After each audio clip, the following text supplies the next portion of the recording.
It's 5 on BBC Radio Sheffield. Now, the Office for National Statistics also says redundancies have reached a record high today. Yes, the impact of coronavirus restrictions on the economy is now becoming clearer after being delayed by the furlough job retention scheme, which has been extended to March, of course. But one Sheffield MP, Olivia, says the record increases in unemployment are especially hard on the young.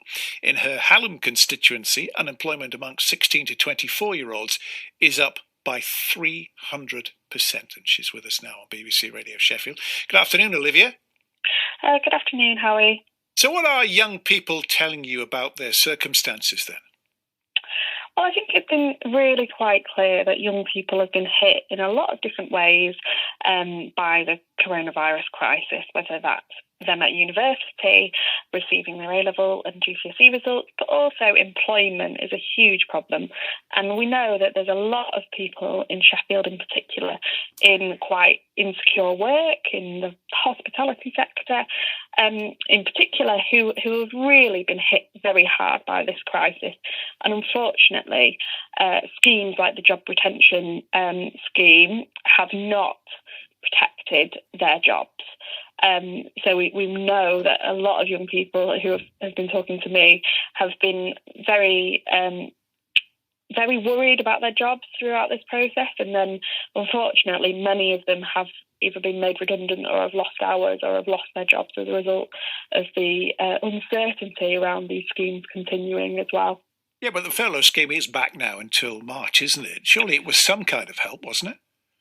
I mean, it was some help, although Sheffield did get less help than other cities. And I think one of the problems here, Howie, is that the government have admitted to us that they didn't do any economic planning around what a pandemic would mean, which means they dragged their feet. So a lot of people were made redundant in the first kind of wave of the pandemic. Those that were able to go on furlough have had an uncertain extensions to that and changes to that scheme. And then on the day that the scheme was meant to close, many people had already been made redundant because, quite frankly, local employers were saying to me they couldn't afford the third that was being asked of at the time by the winter plan that the Chancellor had put forward. So I absolutely welcome the extension of the scheme. And that, it's fantastic that they have done that till March. However, people have lost their jobs, and in Sheffield, unemployment has doubled. Now, we're looking at unprecedented times, of course, and the government will turn around and say, we've done our best. What would the Labour Party have done differently if you were in power? I mean, we've called for a 6-month plan for around this to look at different scenarios so that we know exactly what's going to happen if, we don't get on top of this, and if we're seeing some other challenges. We know that, 3 million people have been excluded from any financial support as well. But for young people in particular, I think it's really important that we give clearer direction on what the plans are. So we've been calling for more clarity on the job retention scheme for a long, long time. And, the Chancellor waited to the last possible moment to U-turn on that. And it was too late for a lot of employers who had already let their staff go. And that has undoubtedly hit young people a lot harder than older people, unfortunately, because of the types of jobs that they do. So what would your message be? Any of young people have been, made redundant, become unemployed in your constituency? The jobs out there aren't there, are they? They must be feeling terribly low.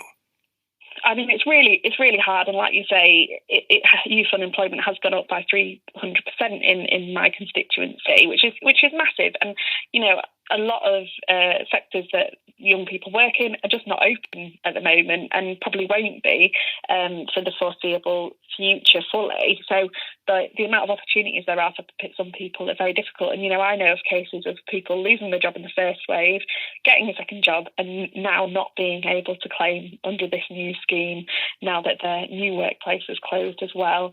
So there's a huge challenges facing young people on a personal level. But I think as a generation, these young people have been hit particularly hard, and I think government needs to recognise that.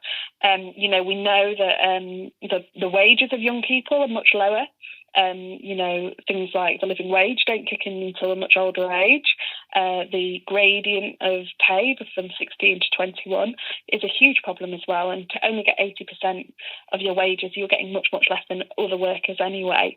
So it is a critical point for young people who still have bills to pay and still have rent to pay, and very often have children as well. So I think, there's something that needs to be done and looked at to make sure that we're supporting young people into work, creating greener jobs perhaps as a way out of this and moving forward, which the Labour Party have called for today. Olivia, many thanks for your time. That's Olivia Blake, the Sheffield Hallam MP there. It's BBC Radio Sheffield. Roads looking good.